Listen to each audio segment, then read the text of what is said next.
রাজনৈতিক সমর্থনের জেরে হামলা, হুমকি ও লুটপাট এমনকি কৃষিকাজেও বাধার অভিযোগ উঠেছে ব্রাহ্মণবাড়িয়া বিএনপির নেতাকর্মীদের বিরুদ্ধে। জেলার মজলিশপুরের ১১ দলীয় জোটের প্রার্থীকে সমর্থন দেয়ায় এক ব্যবসায়ীকে হুমকি দিয়েছে স্থানীয় বিএনপি নেতারা। শুধু হুমকি নয়, তার ব্যবসা প্রতিষ্ঠানটিতে হামলা ও লুটপাটও চালানো হয়েছে বলে অভিযোগ করেন ভুক্তভোগী ওই ব্যবসায়ী।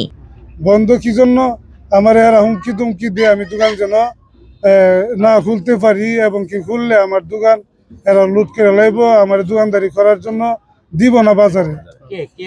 হুমকি দেবে বিএনপির নেতারা। সিসি ক্যামেরা দেখলাম, দেখে সেটা তারপরে আর ওই কাশিমে যখন মহিলারা বাইরে জায়গা মাল সামান নিয়ে তখন কাশিমে বাইরে আসে জানাইছে পুরুষ না মহিলা বুকরা ফিরে আসছে। ভুক্তভোগী ব্যবসায়ীর অভিযোগ, স্থানীয় বিএনপি নেতা মিজান মিয়া, জহিরুল হক ও সাদিক মিয়া সহ কয়েকজন নেতাকর্মী এমন হামলা চালায়। শুধু তাই নয়, রাজনৈতিক সম্পৃক্ততার অভিযোগকে কেন্দ্র করে কৃষকদের ফসলের মাঠেও উত্তাপ ছড়াচ্ছে বিএনপির নেতাকর্মীরা। ভুক্তভোগীদের দাবি, বাংলাদেশ জামায়াতে ইসলামীর সঙ্গে সংশ্লিষ্ট থাকার অভিযোগ তুলে তাদের কৃষিকাজে নানাভাবে বাধা দিচ্ছেন বিএনপির স্থানীয় নেতাকর্মীরা। এক লোকে আমার আইসা বলতেছে যে এনে যে নিষেধ করা আছে তুমি কি জানো? আমি কই না, আমার তো কেউ নিষেধ করা দিছে না। আমার বলতেছে যে তোমাকে পাঠাইছে কাটা, যে আমি বলতেছি যে আমার মাজনে আমাকে পাঠিয়েছে আমরা ঘাস কাটার জন্য।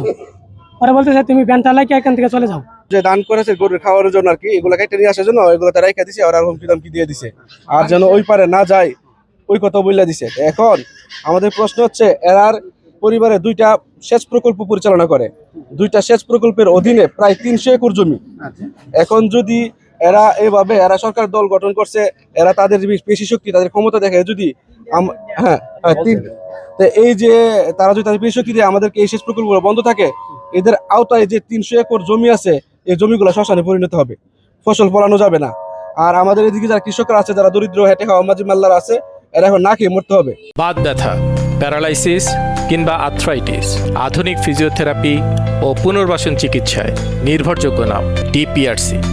এছাড়াও ত্রয়োদশ জাতীয় সংসদ নির্বাচন চলাকালীন সময়ে বিজয়নগরের একটি ভোট কেন্দ্রে অনিয়মের প্রতিবাদ করাকে কেন্দ্র করে সহিংসতার অভিযোগ উঠেছে ক্ষমতাসীন দলটির বিরুদ্ধে।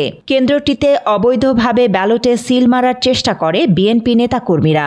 এ সময় জামায়াতের এক কর্মী বাধা দিলে তার উপর হামলা চালানো হয়। এতে শরীরের বিভিন্ন স্থানে গুরুতর আঘাত পায় বলে দাবি ভুক্তভোগী জামায়াত কর্মীর। 11 দলীয় একজোটের জামাতের কর্মী হিসেবে কাজ করতে গিয়া আপনার নির্বাচনের দিন আমাকে বিএনপির লোকে ওই ফৌজপুর দিতে গিয়ে বাধা দিতে গিয়ে আমাকে পিছন থেকে আক্রমণ করছে। আমি কেন বললাম এরা ফৌজপুর দিতেছে, আমাকে মারছে। আমার বাতিজা চাচা হেরা ছিল, এরারও অনেক মারপিট করছে, কিলিয়ে পরে দেখেন আমার একটা দাঁত ফালাই দিছে, আর একটা দাঁত লড়াই দিয়ে তারা। আর আপনার আমার চোখের মেঝে কলমের জায়গা পার আছে, কিন্তু ঘুষি আছে। চোখটা দিয়ে আমি যা আশপাশ দেখি, আমি যা এর কাছে বিচার চাই সরকারের কাছে। এইসব ঘটনার তীব্র প্রতিবাদ জানিয়েছে জামায়াতে ইসলামীর নেতা অধ্যাপক মুহাম্মদ জোনায়েদ হাসান। দোষীদের দ্রুত গ্রেপ্তার ও দৃষ্টান্তমূলক শাস্তির দাবিও জানান তিনি। বিএনপির কিছু লোকজন এসে হুমকি দিয়েছে, দোকান লুটপাট করার চেষ্টা করেছে। 11 দলীয় জোটের সমর্থক যারা, তাদেরকে এখানে সেখানে হুমকি দিচ্ছে, কারোর উপর শারীরিক হামলা চালিয়েছে। এই ধরনের অপকর্ম বন্ধ করার জন্য আমি প্রশাসনের কাছে অনুরোধ করছি এবং রাষ্ট্রে যেন ন্যায় বিচার প্রতিষ্ঠিত হয়, এই ব্যাপারে আমি সরকারের দৃষ্টি আকর্ষণ করছি।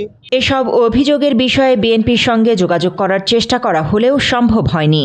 পরে মুঠোফোনে একাধিকবার চেষ্টা করেও কোনো বক্তব্য পাওয়া যায়নি। তবে লিখিত অভিযোগ পেলে তদন্ত করে আইন অনুযায়ী প্রয়োজনীয় ব্যবস্থা নেওয়া হবে বলে জানিয়েছে পুলিশ। দোকানপাট হামলার বিষয়, এই বিষয়ে আমার কাছে আপাতত কোনো এরকম কোনো নিউজ বা সংবাদ আমার কাছে বা অভিযোগ আমার কাছে আসে নাই এখন। হ্যাঁ, অবশ্যই আইনগত ব্যবস্থা তো হবেই, যদি সেটা জাস্টিফাইড থাকে তাহলে অবশ্যই আইনগত ব্যবস্থা হবে। News desk, Bangla addition.